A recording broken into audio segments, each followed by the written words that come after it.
개장 전 75분 오늘장을 움직일 이슈들 함께 짚어보겠습니다. 오늘 시장을 움직일 마켓 무버들을 정리해보기 전에 어제 시장 특징 헤드라인 통해 만나보겠습니다. 한국 증시 주요 일정 앞두고 숨고르기, 골드만삭스, 한국 증시 대선 이후 반등 본격화입니다.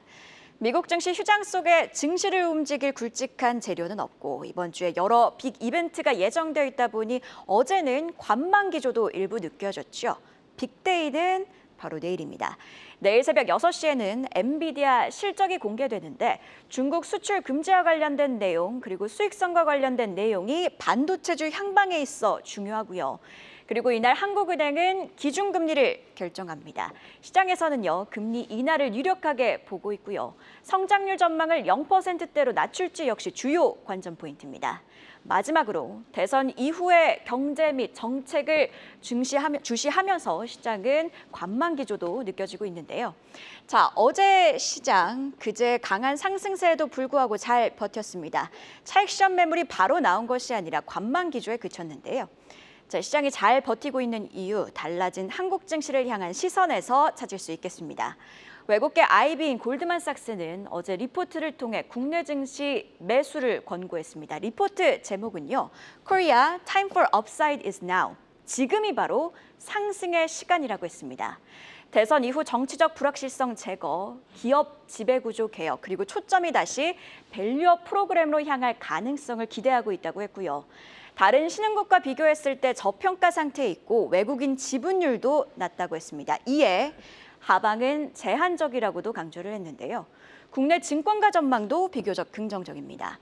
하반기 예상 코스피 밴드를 보면 대체로 박스권을 탈출해 지수가 오를 것으로 전망하고 있습니다. 물론 증권사들이 전망치 오류를 의식해 지나치게 밴드를 넓게 잡은 것 아니냐는 비판도 있지만요.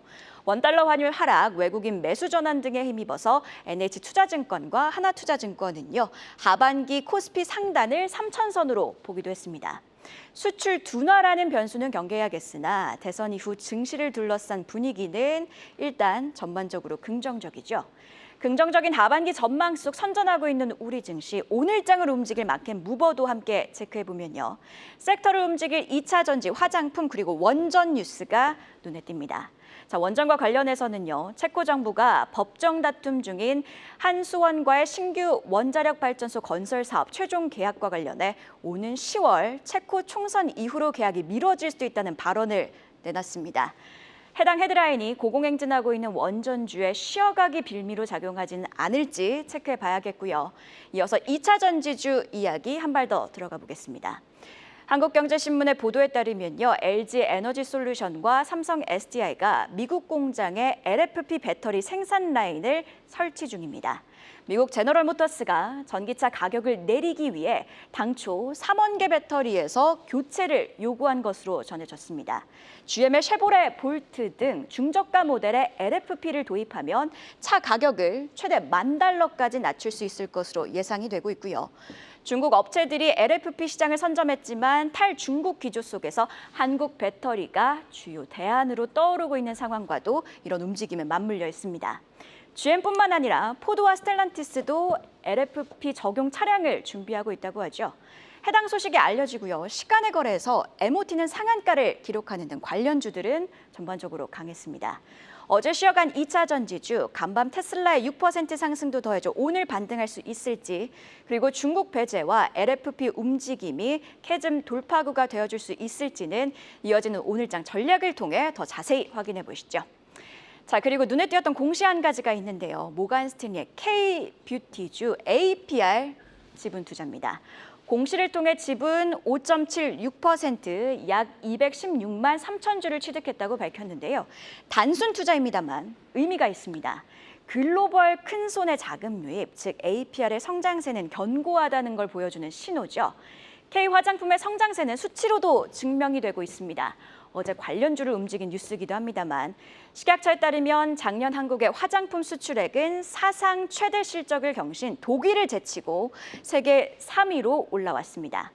요즘 시장 특징을 보면 강했던 섹터들이 쉬어가기보다는 오히려 더 부각이 되고 있죠. 해당 공시가 또 한 번 화장품주의 상승으로 이어질 수 있을지 개장 후에 지켜보고요. 자, 지수 차원에서 생각을 해보면 간밤 미국 증시는 강했고 우려스럽던 10년물 국채 금리도 4.4%대로 내려왔습니다. 우리는 이미 이를 지난 이틀간 소화한 상황이라 반응이 미증시처럼 크지는 않을 가능성이 있습니다. 다만 투자 심리가 긍정적인 쪽으로 향하고 있다는 건 다행인 상황이죠. 자, 그럼 장 마감 이후에 나온 공시 추가적으로 안혜수 캐스터와 함께 체크해 보시죠. 네, 안녕하세요. 안혜수입니다. 어제 나온 공시들 함께 살펴보시죠. HMM이 화물 운송 계약을 체결했다고 알렸습니다. 브라질 광산기업 발레와 장기 화물 운송 계약을 맺었는데요. 발레는 세계 최대 철광석 채굴 기업입니다. 지난달 국내 벌크 선사인 페노션과도 철광석 장기 운송 계약을 체결했죠. 이번 계약 규모는 6,362억 원으로 HM의 최근 매출액 대비 5.44%에 해당하는 금액입니다. 대금은 항해별 선적 후 열흘 이내에 지급받게 되고요. 계약 기간은 오는 7월 1일부터 2035년 6월 말까지 10년입니다. DB그룹은 튀니지의 토지정보 시스템 구축 사업에 참여합니다. 튀니지 지적청을 상대로 431억 원 규모의 계약을 따낸 건데요. 용업 매출은 지난해 DB 전체 매출인 5,874억 원의 7.34%에 해당합니다. 계약 기간은 3년으로 공시 개시 이후 확정될 예정입니다. 지금까지 장마감 후 공시 안혜수였습니다.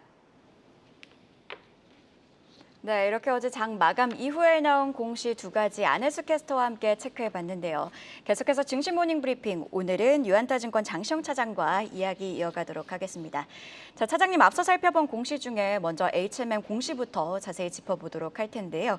HMM이 6,361억 원 규모의 장기 화물 운송 계약을 체결했다고 공시했습니다.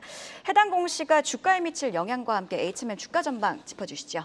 사실 이 공시 자체가 주가에 그렇게 크게 영향을 미칠 거라고는 보지 않습니다. 이게 10년짜리 장기 공급 계약이고 연간으로 따지면 대략 600억 정도 수준이잖아요. 그러면 HMM의 매출 수준에 대비해서는 그렇게 큰 규모는 아닌 것 같고요. 실제로 지금 HMM 같은 경우는 운임지수의 움직임에 따라서 주가의 향방이 좀 갈라지고 있는 모습입니다. 그러니까 상하이 운임지수가 현재 트럼프 관세 유예 이후에 2주 만에 200포인트 이상 반등을 했습니다. 그러니까 운임지수가 올라가면 주가가 어느 정도 올라가는 경향이 있고 또 중간에 운임지수가 좀 반락을 하게 되면 좀 빠지는 경향이 있는 상황이거든요. 특히나 이제 운임지수 같은 경우는 미주 동안서한 운임이 28%, 40% 정도 상승을 했고요. 유럽 노선도 13% 정도 상승을 한 것으로 보여지고 있습니다. 그러니까 기존의 유럽 노선으로 재배치했던 어떤 선봉량, 그러니까 선봉량이라는 거는 화물을 실을 수 있는 공간을 말을 하는데 그 공간을 다시 원복하는 과정에서 미주 쪽하고 유럽 노선 쪽에 모두 이 선봉량 수치가 감소한 것으로 해석을 합니다. 그러니까 그쪽으로 들어가는 배가 조금 감소하면서 어쨌든지 간에 물건을 실어야 되는데 실을 수 있는 공간이 부족하기 때문에 운임지수가 올라가는 상황이 나타난 것으로 좀 보여진 것 같습니다. 그러니까 컨테이너 운임지수 자체는 미중 관세가 유예되는 어떤 3분기까지는 강세를 좀 보일 것으로 전망을 하는데 그러면서 이제 주가 자체는 그 컨테이너 운임지수의 움직임에 따라서 어느 정도 움직일 가능성이 높아 보입니다. 다만 불확실성이 굉장히 높습니다. 왜냐하면 뭐 물류 자체, 그러니까 해상 물류 자체의 불확실성이 좀 높아지고 있는데 뭐 중간재나 소비재 운반하는 컨테이너 같은 경우는 매크로 환경에 많이 노출이 돼 있습니다. 그래서 수요 측면에서는 뭐 미국의 대외 관세로 인해서 물동량에 대한 위축 우려가 존재를 하고 또 이 선봉량, 공급 측면에서는 뭐 입항료라든지 군사기업 지정이라든지 뭐 중국 선사의 미국 항로 채출이라든지 이런 부분들로 인해서 줄어들 수 있는 가능성도 좀 있다라고 좀 보여지거든요. 더군다나 이제 코로나19하고 홍해 사태, 뭐 주가 공급 감소보다는 뭐 주가 자체는 이제 공급의 선봉량의 어떤 감소보다 좀 민감하게 좀 반응을 하는 모습을 좀 보여지는데 선봉량이 증가하는 구간에서는 사실은 공급 축소 효과가 제한적일 수 있기 때문에 뭐 운임지수 자체가 크게 안 움직일 수도 있는 그런 상황도 존재를 합니다. 그러니까 지금 현재 상황을 말씀을 드리자면 HMM 같은 경우는 적치율, 그러니까 실제 배에 선복되는, 그러니까 배에 물건이 실어지는 그 율은 낮아지고 있는데 운임이 올라가는 비정상적인 어떤 구조를 나타내고 있거든요. 그러니까 이 부분은 다시 말씀드리면 수요는 약하지만 공급이 축소가 되면서 운임만 일시적으로 상승하는 효과라고 좀 보시면 될 것 같기 때문에 HMM 주가 자체가 사실은 긴 어떤 박스권을 그리고 있는데 그거를 좀 뚫으려고 계속해서 시도를 하고 있습니다만 운임 지수가 비정상적으로 올라가는 것만으로는 사실은 그 박스를 뚫기는 조금 어렵지 않지 않느냐라는 좀 생각을 하고 있고, 다만 이제 2조 원 규모의 자사주 매입이 좀 기대가 되기 때문에 그 부분들로 인해서 박스권을 살짝 뚫고 어느 정도 수익을 챙길 수 있는 그 정도 수준의 어떤 주가 상승률만 기대를 해보는 게 어떨까 하는 생각을 하고 있습니다. HMM 공시와 함께 주가 영향 자세히 분석을 해봤고요. 시간의 거래 특징주 하나 짚어보도록 하겠습니다. 지금 시간의 특징주로 DOU 주목하고 계신데 애프터마켓에서 4.5% 급등했다가 하락 마감했네요. 네, 맞습니다. 그러니까 장중에 하이브가 사실은 SM 지분 가지고 있는 부분, 2천억 규모의 SM 엔터테인먼트 지분 전량을 중국의 텐센트 뮤직에 매각을 한다라는 공시가 나왔습니다. 그러니까 주식 222만 2,237주를 텐센트에 팔기로 했는데, 하이브가 사실은 SM의 지분 이 경영권을 확보하기 위해서 당시에 SM 지분을 매입을 했었는데 그 당시 지분율이 9.38%입니다. 그러니까 대량의 지분을 텐센트에 넘깁니다. 사실 텐센트 같은 경우는 SM 그룹과 함께 중국 쪽에서 활발한 사업을 영위를 하려고 계획 중인 것들이 많습니다. 앞으로 이제 한알령이 해제가 되고 중국 내에서 국내 아티스트들이 공연을 한다든지 음반을 발매한다든지 이런 부분들이 있게 되면 텐센트 뮤직이 SM과 함께 주도적으로 사업을 영위할 것으로 보여지는데, 특히나 DOU가 중국 진출을 앞두고 있는 상황에서 텐센트의 SM 지분 매입은 DOU에 굉장히 긍정적일 수 있다라는 좀 평가를 내리고 싶습니다. 왜냐하면 원래 이제 DOU가 중국 진출을 한다라고 얘기가 나왔던 게 뭐 지난 3월이었다가 뭐 4월로 연기가 됐다가 이번에는 다시 6월에는 시작할 수 있겠다라는 얘기들이 좀 흘러나오고 있는데, 이번 텐센트의 SM 지분 매입 소식과 함께 DOU와 그리고 SM 그룹과의 어떤 관계 자체는 굉장히 좀 공고히 하는 것 같고, 또 DOU의 중국 진출 사업 역시도 이번 지분 매입 계기로 훨씬 더 빨라지는 것이 아니냐라는 추측을 해볼 수가 있게 되겠습니다. 그래서 애프터마켓에서 사실은 4.5% 급등을 하다가 하락 마감을 했는데, 정규장이 시작되고 나서 기관과 외국인, 그러니까 메이저 수급들의 반응을 살펴보시면서 주가가 뭐 추가적으로 올라간다고 한다면 그 부분에 대한 기대감이 살아있는 것으로 좀 반증이 되기 때문에 확인을 해보시고 접근을 해보셔도 괜찮을 것 같다라고 정리를 하겠습니다. 정리를 해보면 핵심 포인트는 오늘 개장 이후에 기관과 외국인이 어떻게 움직이느냐가 중요할 것으로 보이네요. 자, 그럼 이어서 전일장 핫했던 섹터에서 이슈 찾아보는 시간이죠. 이슈픽 짚어보겠습니다. 심수영 캐스터가 준비했습니다. 이슈픽 오늘은 조선 및 조선 기자재 섹터 소식으로 시작합니다. 인도가 원유 수급을 위한 자체 선대를 갖추기 위해 100억 달러를 투자한다는 계획이 알려지며 어제장 조선 섹터와 조선 기자재 섹터가 움직였습니다. 인도는 전 세계에서 세 번째로 원유를 많이 수입하고 있음에도 자국 선박의 비율이 5%대로 낮은데요. 이를 개선하기 위해 2040년까지 원유 운반선 112척을 발주한다는 계획입니다. 구체적으로 수혜가 예상되는 우리 기업들 짚어보면요. 우선 HD 현대중공업의 경우 인도 국영 코친 조선소와 함께 합작 조선소를 설립하는 방안을 검토 중인 만큼 수혜가 예상되고요. 삼성중공업과 한화오션 역시 지난해 인도 조선업 대표단의 방한 이후 협력 논의를 진행해온 만큼 수혜가 기대됩니다. 또 인도가 건조 역량이 부족한 만큼 엔진 등 핵심 부품은 해외에 의존할 가능성이 높은데요. 우리 기업 중에서도 수주 잭팟을 터뜨릴 기업이 있을지 주목해 봐야겠습니다. 다음으로는 방산 섹터 소식도 짚어봅니다. 마르크 리터 나토 사무총장이 다음 달 정상회의에서 32개 회원국이 GDP의 5%를 국방비로 지출하는 데 합의할 것으로 예상했다는 소식이 전해지며 전일장 방산 섹터 0.5%대 강세 보였는데요. 섹터 내에서 살펴보시면 한화가 16%대 강세 보였고요. 웨이비스가 11%대, 한화 에어로스페이스는 6%대 강세 보였습니다. 나토의 국방비 지출이 GDP의 5%까지 오른다면 우리 기업들은 구체적으로 어느 정도의 수혜를 입을 수 있을지 궁금하실 것 같아서 유진투자증권에서 내놓은 예측 자료를 가져왔는데요. 보수적으로 유럽 시장에서 K방산의 점유율을 1%로 가정하면 우리 방산기업 전체의 추가 매출이 연간 4조 6천억 원으로 늘어날 것으로 예상되고요. 낙관적인 가정으로 점유율을 5%로 가정하면 무려 23조 원의 추가 매출이 예상되는 상황입니다. 더 자세한 전망은 이어지는 분석에서 확인해 보시죠. 지금까지 심수연이었습니다. 네, 이슈픽 두 가지 내용 자세히 짚어봤는데요. 먼저 조선주 관련 소식부터 체크해 보도록 하겠습니다. 인도가 원유 운반선 건조에 약 100억 달러를 투자한다는 계획입니다. 자, 해당 소식은 결국 국내 조선업 추가 수주로 이어질 수 있는 모멘텀이기 때문에 어제 관련주들이 반응한 것 같은데요. 자세한 전망 짚어주시죠. 사실 근데 직접적으로 추가 수주가 될지 안 될지는 좀 확인을 해봐야 되는데 왜냐하면 조건이 있습니다. 모든 선박은 인도 내 조선소에서 건조돼야 된다라는 조건이 있습니다. 그러니까 발주 규모 자체는 대략 112척, 그러니까 120척 규모가 다 되는 규모이고 30척은 중형급이고 첫 10척 발주는 이번 달 내로 진행될 예정이라고 하고요. 2040년까지 단계적으로 발주가 될 예정인데 사실 이제 뭐 HD 현대중공업이라든지 삼성중공업이라든지 하나오션 같은 경우는 이런 원유 운반선, 그러니까 VLCC 이 건조 능력이 굉장히 좋습니다. 뭐 연간으로 현대중공업 같은 경우는 30척 이상 건조가 가능하고요.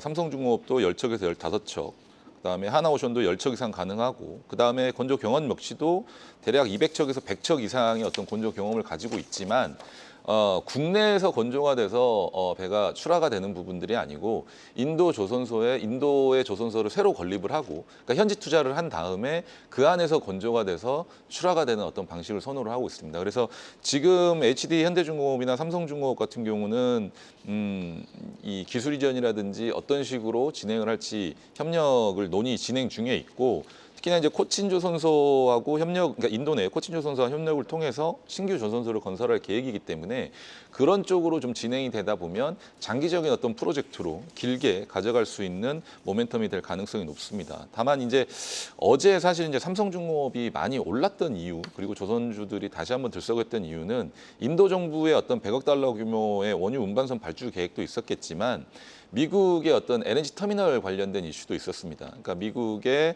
액화 천연가스 기업인 벤처글로벌이 사실은 CP2 LNG 수출 터미널, 이게 이제 최종 투자 결정 FID 이 주요 요건을 충족하면서 본격 건설 단계에 좀 돌입을 했거든요.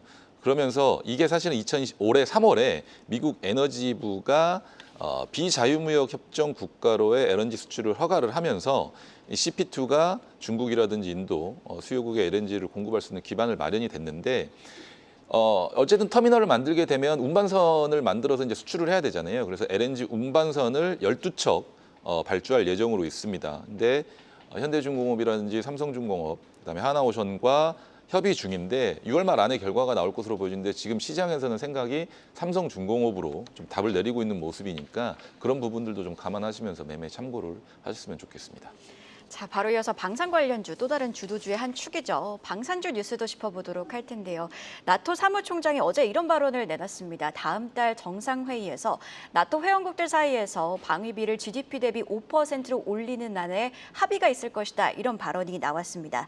나토 수장이 직접 수치를 언급한 건 이번이 처음이라 국내 방산주에 미치는 영향이 좀 있을 것 같은데 자세히 분석해 주시죠. 이미 사실은 유럽 주요 국가들, 뭐 독일이라든지 폴란드라든지 스웨덴 같은 경우는 실제로 방산 예상을 대폭 증액을 하고 있는 상황이거든요. 이게 이제 전쟁이 끝나면 방산주들에 대한 관심이 좀 줄어들 것이라고 생각을 하는데 실제로 러시아 우크라이나 전쟁 이후에 기존의 방산 물자들의 어떤 재고가 고갈이 됐고 그 고갈된 재고를 어쨌든 러시아 우크라이나 전쟁이 다시 일어나지 않으리라고 확신할 수 없기 때문에 각국의 국가들은 어떤 이미 사용을 했던 소비했던 전쟁 물자들을 다시 채워내야 되는 부분들이 있습니다. 근데 유럽 내 생산 캐파가 부족합니다. 그러니까 한 국가, 뭐 독일이라든지 이런 국가에서 모든 방산 물자를 다 생산해내서 공급을 할 수가 없기 때문에 뭐 한국이라든지 터키라든지 뭐 비나토 국가에 대한 어떤 이 전쟁 물자, 그러니까 방위 물자에 대한 어떤 수요가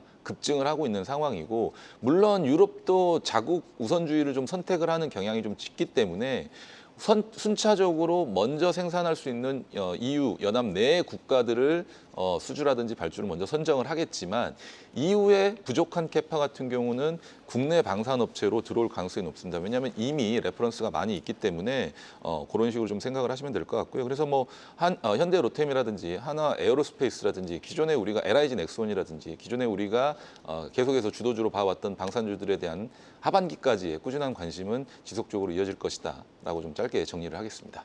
네, 이렇게 증시모닝 브리핑 오늘은 유한타증권 장시영 차장과 함께 자세한 이야기 나눠봤습니다. 고맙습니다. 계속해서 다양한 경제 이슈를 알고 싶다면 구독과 좋아요, 알림 설정 부탁드립니다. AI 캐스터 권미정이었습니다.